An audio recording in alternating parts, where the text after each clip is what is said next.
देश में इमरजेंसी 50 साल पहले लगाया गया था। इमरजेंसी भारतीय लोकतंत्र के इतिहास का वो काला अध्याय है जिसने देश की राजनीति, समाज और संविधान की आत्मा को झकझोर कर रख दिया। आज भी विपक्ष कांग्रेस पार्टी को कोसती है। इंदिरा गांधी देश की प्रधानमंत्री थी, लेकिन इमरजेंसी का दाग जैसे हमेशा के लिए उनके नाम के साथ जुड़ गया हो।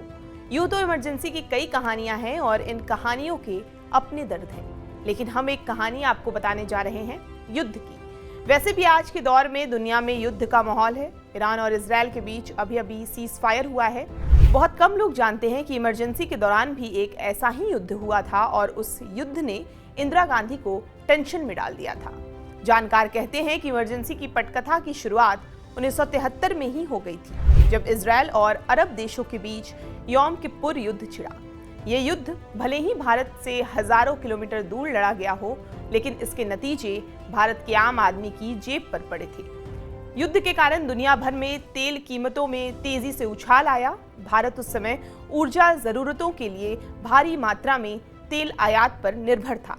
ऐसे में कच्चे तेल की कीमत में इस बेतहाशा इजाफे से देश गहरे आर्थिक संकट में गिर गया। महंगाई बेकाबू हो गई। रोजमर्रा की चीजों के दाम आसमान छूने लगे। पेट्रोल, बस किराया, बिजली दरें, हर चीज जनता की पहुंच से बाहर होने लगी। कहते हैं कि ये भी एक कारण था। इसके अलावा जनवरी 1974 में अहमदाबाद में छात्र सड़क पर उतर आए। उनका ये आंदोलन महंगाई, भ्रष्टाचार और अव्यवस्था के खिलाफ था। ये धीरे धीरे पूरे राज्य में फैल गया, जिसके दबाव में गुजरात के मुख्यमंत्री चिमनभाई पटेल को इस्तीफा देना पड़ा।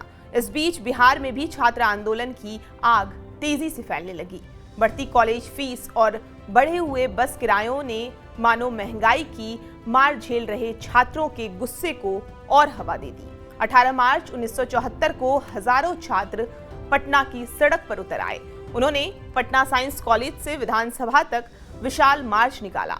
ये प्रदर्शन हिंसक हो गया, जिसमें कई छात्र घायल हुए और राजधानी की सड़कों पर तनाव का माहौल छा गया। इस जन आक्रोश को दिशा और लीडरशिप मिला जयप्रकाश नारायण का। आजादी की लड़ाई के वरिष्ठ सेनानी, गांधीवादी चिंतक और नैतिकता के प्रतीक जेपी ने 5 जून 1974 को पटना के ऐतिहासिक गांधी मैदान से संपूर्ण क्रांति का नारा दिया।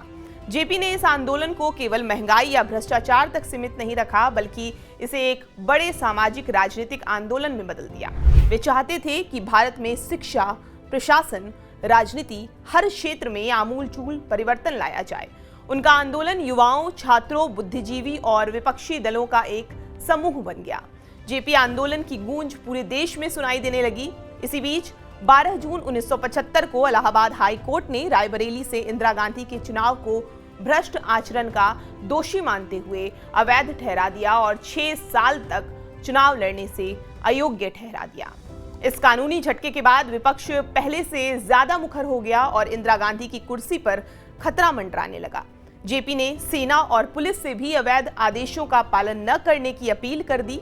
यही वो बिंदु था जब इंदिरा गांधी ने 25 जून की रात राष्ट्रपति से आपातकाल की घोषणा करवा दी। इमरजेंसी सिर्फ एक राजनीतिक फैसला नहीं था, बल्कि उस दौर की आर्थिक, सामाजिक और वैश्विक हलचल के बाद उपजे हालातों से निपटने के लिए किया गया एक गलत फैसला भी था। इमरजेंसी के आज 50 साल हो गए हैं, लेकिन भारत के लोकतंत्र पर आज भी एक काली स्याही जैसी दिखाई देती है। आपको ये पूरी जानकारी कैसी लगी, हमें कमेंट करके जरूर बताएं और देश दुनिया की तमाम खबरों के लिए आप हमारे साथ बने रहें और देखते रहें TV9 डिजिटल।